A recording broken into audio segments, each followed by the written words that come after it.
Sina mpango wa kuhubiri hayo asubuhi hii kwenu, kwa sababu kwanza mmetoka seminari si zamani, mmejifunza hayo sana, na bado mko vijana, kwa hiyo mko fresh. Hiyo sababu ya kwanza hiyo. Lakini jibu langu hilo la kutokutaka kurudia hayo ambayo mnayafahamu linaeleza kwa nini mwinjili Yohane ile siku ya Alhamisi Kuu ambayo injili yake tumesikia sasa hivi, Bwana Yesu Kristo aliweka sakramenti ya Ekaristi Takatifu pamoja na makuhani, lakini Yohane hazungumzi hilo. Anataja tu kwamba Yesu aliwaosha miguu wanafunzi wake na basi. Kwa nini anafanya hivyo? Moja ni kwa sababu alishazungumza mambo ya uwezo wa Mungu kulisha watu kwa njia ya ajabu. Mtakumbuka ile sura ya 6, ile discourse ya Yohane 6. Alishazungumza sana, alishawatonya wanafunzi wake kuhusu hilo. Lakini sababu ya pili ni kwamba zile injili nyingine 3, Synoptic Gospels, zilishaandikwa muda mrefu kabla ya Yohane kuandika, na hawa akina Mathayo, Marko na Luka wanazungumzia kinaganaga kuhusu Yesu kuweka sakramenti ya Ekaristi Takatifu. Kwa hiyo yeye haoni kwa nini arudie tena, kwa sababu watu wameshaambiwa, kama ninyi mnavyojua vizuri hilo, na kwamba sirudi.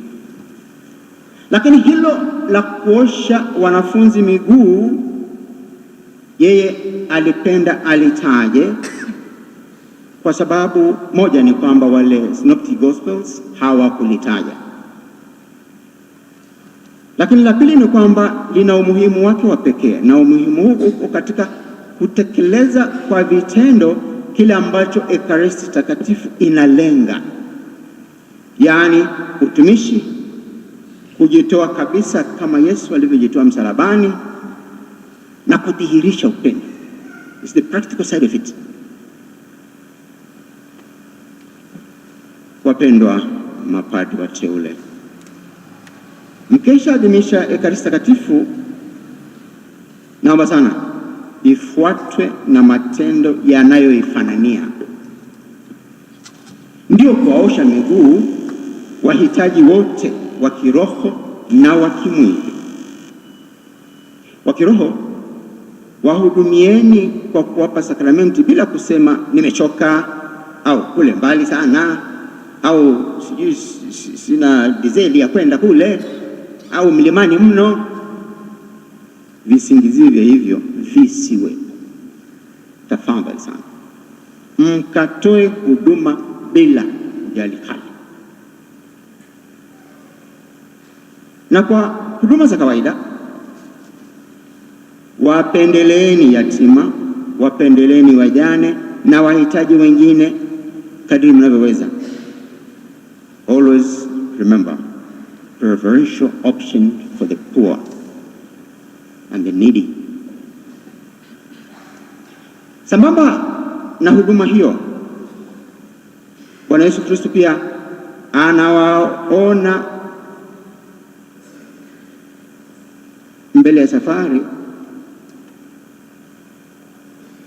na anawaonya mitume wake. Aliona mbele ya safari kwamba hawa mitume aliowaita akawapa nguvu nyingi za kufundisha, ya kutoa pepo, ya kuponya. Alijua watu watawapa sifa nyingi. Tukumbuka akina Paulo wakati fulani watu waliwasujudu wakisema ni miungu wamekuja kwetu. Yesu alishaona hilo, akawatahadharisha wasije wakajione wakubwa mno, wakawa na superiority complex. Na ndio maana nakazana hilo la kuosha miguu. Wabaki na watambue daima wao ni watumishi.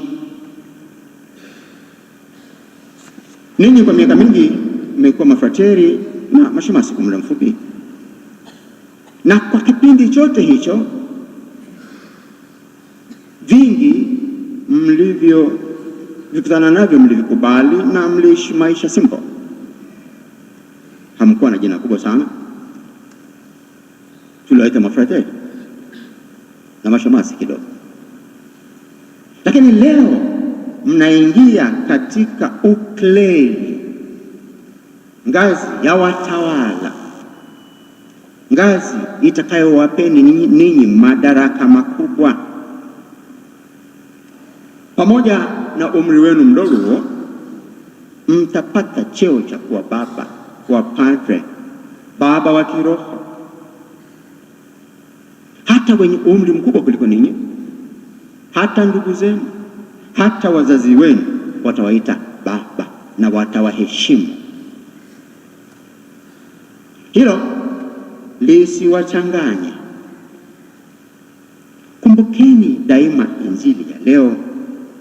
Yesu anawaosha miguu mitume na anawaambia, na ninyi mkawaoshe wengine miguu. Hivyo ukleri usiwafanye mwanze kuvimba vichwa sana, kujiona superior sana, uanze kugombeza kila mtu. Hapana ndugu yangu, ni utumishi, ni utumishi. Kwa nafasi hii niongee pia na wengine wote wenye madaraka na mamlaka sehemu mbalimbali, ikiwa serikalini au katika sekta binafsi. Ndugu zangu, chungeni sana majivuno yanayoletwa na nafasi, na wale wenye tabia kusema unajua mimi ni nani. Acheni tabia mbaya kabisa, na nyinyi mapadi msilogo hata siku moja unajua mimi ni nani. No, wewe ni mtumishi, simple. Katika somo la kwanza tulimsikia Nabii Danieli akipata sifa nyingi kwa sababu alikuwa mwaminifu. Alitimiza vema maagizo ya mfalme kiasi kwamba hata waliotafuta makosa ili wamshtaki hawakupata, sababu uaminifu wake. Kwa hiyo mapadri wateule, pamoja na kupenda watu na kuhudumia watu, nipende kuwaagiza kukuza utamaduni wa kupendezesha maeneo mnayokaa na mtakayokaa, kama alifanya Danieli, kufanya yote vizuri kama unavyoagizwa. Hapo utakapopangiwa ndio nyumbani kwako. Tafadhali papendezeshe. Narudia, sababu ya kurudia hilo, na naongea kwa wote sasa, na kama mpekee maparoko, pendezesha eneo lako naloishi. Watu wakija sema hapa na mimi natamani hamia hapa, sio hapa sipendi kukaa. Pia popote mtakapokaa, tunzeni mnavyovikuta pale, mkianza na vifaa vya misa, vitabu vile vya sakramenti, vitabu vile muhimu, kama nilivyowaambia wenzenu hapo, kumbukumbu za matukio ya siku. Tunzeni magari mtakayokuta pale, tunzeni mashine, tunza ardhi yote, yaone ni yako. Kwani unapokuja jimbo unajua askofu Kinyia au askofu Kibozi, tutunze yale mali, ni yetu, tutunze na tuone uchungu kama inaharibika, tushughulikie, tuweke vizuri tena.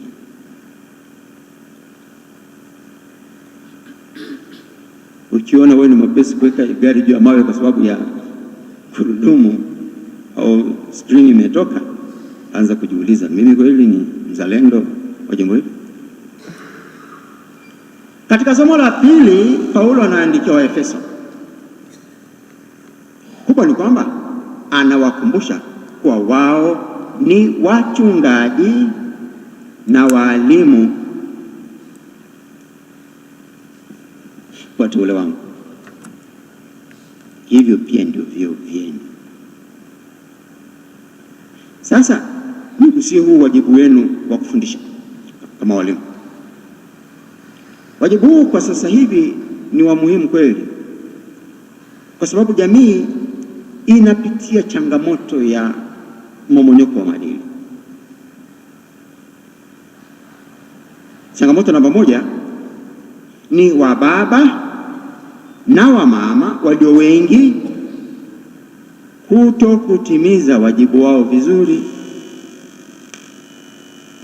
Uzito wa jambo hili ndilo lililotufanya sisi Dodoma tutangaze kwamba mwaka huu ni mwaka wa familia, na specifically baba na mama. Familia nyingi zinapitia wakati mgumu, na sababu kubwa ya ugumu huo unatokana na baadhi ya wababa na wamama kuto kuwajibika inavyopasa. Hawafuati mfano wa wazazi wenzao katika familia takatifu Yosefu na Maria. Kwa hiyo kwa nafasi hii ninawatuma sasa ninyi mapadri wapya pamoja na mapadri wote wa jimbo hili kwenda kuwakumbusha wababa wote kuwa, moja, wake zao wanawategemea watoe mwongozo wa maisha na kuwatia moyo. Watategemea hilo sana kwa wababa. Wababa wengine wamesahau. Wakumbusheni wababa kwamba wanawategemea wawasaidie wake zao katika kupambana na changamoto katika maisha, si kuacha peke yao na kumwambia utajiju walia peke yako huko wewe mama. Kwa hiyo asiwepo baba atakayetelekeza familia yake, ambalo hilo nalo ni tatizo kubwa siku hizi. Wababa wengi wakipata changamoto katika maisha, wanachofanya ni kukimbia na mwachia mama familia. Wakumbusheni ni wajibu wao kukaa na wake zao na kuona namna ya kutatua matatizo, sio kukimbia familia. Waambieni kuwa watoto wanawategemea wawasaidie katika kutimiza ndoto zao, ikiwa ni pamoja na ushauri wanapofikia umri wa kuchagua kwenda chuo, aende chuo gani, kuchagua kazi, achague kazi gani na kadhalika. Wakumbusheni wa baba kuwa watoto wanafurahia uwepo wa baba, the presence, uwepo wake tu ni furaha kwa watoto, na mama vile vile, hasa wale ambao hawaonekani wiki nzima, hata mwezi wanapishana na watoto tu mpaka baba anaitwa mjomba. Wakumbusheni wa baba kuwa wake zao na watoto wao wanafurahia kuwa na baba mpambanaji na sio baba aliyekaa kiasara tu. Alafu mwauliza wa baba swali hili: wanatumia muda mwingi kiasi gani kukaa pamoja na familia zao kwa ajili ya kusali, kuzungumza pamoja na hata kula pamoja? Muda gani kwa wiki? Waulizeni wajibu hilo swali. Waulizeni wa baba wanajihusisha vipi na familia kubwa zaidi kuliko familia yao, ile familia inayowazunguka, kama jumuiya ndogo ndogo, kwa mfano vyama vya kitume, kwa mfano majitoleo kwa kanisa, kwa mfano swala zima la fungu la 10, kwa mfano, na michango mingine. Wanajihusisha vipi hawa baba na familia hiyo kubwa zaidi? Wakumbusheni wa baba kwamba kuwa baba ni cheo chenye gharama kubwa. Gharama kubwa, gharama ya muda, gharama ya fedha, gharama. Wamekikubali hicho cheo wakiishi. Na wamama je? Hayo niliyosema kuhusu wa baba yanawahusu pia kina mama, kwa wakumbusha. Lakini pamoja na hayo, naomba mwakumbushe wa mama kuwa wana wajibu wa kutengeneza tabia za watoto. Ili tabia za watoto ziwe nzuri, zinamtegemea kweli mama. Mama wafundishe maadili. Mama atoe elimu ya awali kwa watoto kuhusu Mungu, awe mfano mzuri kwa maisha ya watoto. Yuko nao mara nyingi. Wakumbusheni wa mama umuhimu wa kushirikiana vema na waume zao kuwa kiungo muhimu kati ya baba na mama. Je, mama akikaa legelege, familia inakuwa legelege hivyo. Mama kiungo safi muhimu. Wakumbushe kwa wao ni kisima cha upendo katika familia, lakini pia wasijisahau kujipamba na fadhila ya unyenyekevu kama Mama Maria alivyokuwa. Baada ya kumsaidia kila baba na kila mama kujitafakari, pia tuwasaidie wote pamoja kujitathmini wao wenyewe mahusiano yao. Waulize, wanasaidiana vipi katika kuishi maisha sakramenti wao na watoto wao? Wafanye nini zaidi ili mahusiano yao yawe bora zaidi kuliko yalivyo sasa hivi? Waulize, watazame wana changamoto gani, wakae chini, watafute njia ya kuzitatua na sio kwenda kusema barabarani. Haisaidii kitu. Washaurini wazazi wote wawe na uthubutu wa kukaa na kujadili mambo ya familia kwa uwaziwazi bila kuficha, na pia waheshimiane na wasameheane. Mapadri wapya na wote, naomba pia tuwakumbushe wazazi wasifanye watoto wasipendane au wabaguane.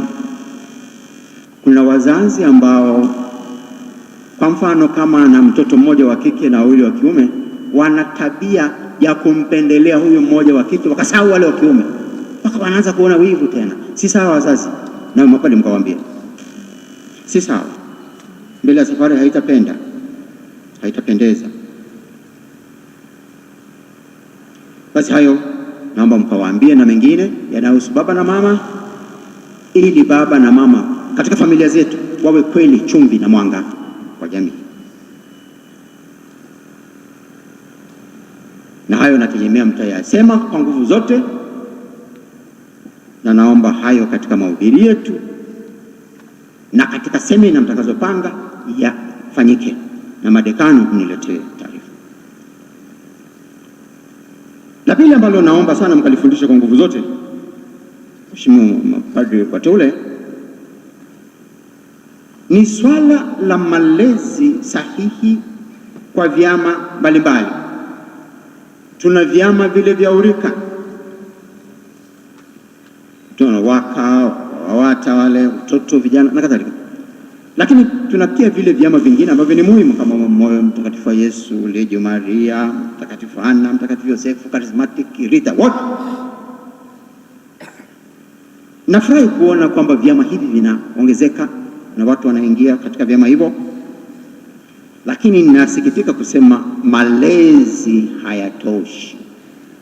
Watu wanaingia vyama kiurahisi mno, bila initiation, bila semina za kutosha.